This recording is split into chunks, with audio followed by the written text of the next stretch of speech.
బార్డర్లో పనిచేసే ఆర్మీ లాంటి వారు మక్తల కార్యకర్తలని మహబూబ్ నగర్ ఎంపీ అభ్యర్థి వంశీచంద్రెడ్డి అన్నారు. పాలమూరు న్యాయయాత్రలో అనేక సమస్యలు తన దృష్టికి వచ్చాయని చెప్పారు. సంగంబండ నిర్వాసితుల సమస్యల్లో ముఖ్యమంత్రి దృష్టికి తీసుకువెళ్లి డబ్బులు రిలీజ్ చేయించారని వంశీచంద్రెడ్డి తెలిపారు. సంవత్సరాలు బీఆర్ఎస్ రాష్ట్ర ప్రభుత్వం, కేంద్రంలో ఉన్నటువంటి బీజేపీ ప్రభుత్వం మన ప్రాంతాన్ని పూర్తిగా నిర్లక్ష్యం చేయడం జరిగింది. ఇవాళ మనకొక సువర్ణ అవకాశం దక్కింది. మన ప్రాంతానికి మన ముద్దుబిడ్డ రేవంత్ రెడ్డి గారు ముఖ్యమంత్రిగా ఉన్నారు.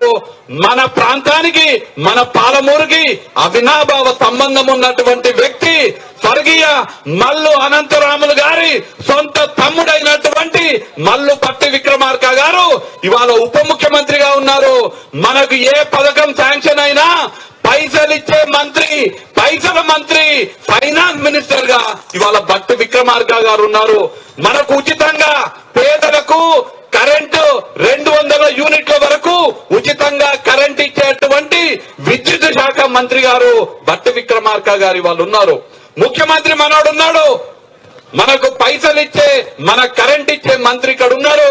అట్లనే మన పాలమూరు అల్లుడైనటువంటి ఉత్తమ్ కుమార్ రెడ్డి గారు మనకు నీళ్లు ఇచ్చే మంత్రి, సాగునీళ్ళు ఇచ్చే మంత్రి, మనకు పౌర సరఫరాల శాఖ మంత్రిగా మనకు బియ్యం ఇచ్చే మంత్రి, రేషన్ షాపులలో మనకు కావాల్సినటువంటి వస్తువులు ఇచ్చే మంత్రి కూడా ఉత్తమ్ కుమార్ రెడ్డి గారు మన ముందున్నారు.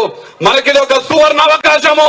మనందరం కూడా కాంగ్రెస్ పార్టీకి అండగా ఉండి ఈ అవకాశాన్ని ఉపయోగించుకోవాల్సిందిగా కోరుతూ, మొన్న మనం ఈ యాత్ర చేస్తున్న సందర్భంగా సంగంబండకు సంబంధించినటువంటి నిర్వాసితులందరూ కూడా మాకు పరిహారం రాలేదనే మాట చెప్తే ముఖ్యమంత్రి గారు తక్షణమే మన ఇరిగేషన్ శాఖ మంత్రి గారు ఉత్తమ్ కుమార్ రెడ్డి గారు శాంక్షన్ చేస్తే భట్టి గారు తక్షణమే ఆ 10,7,00,00,000 రూపాయలు విడుదల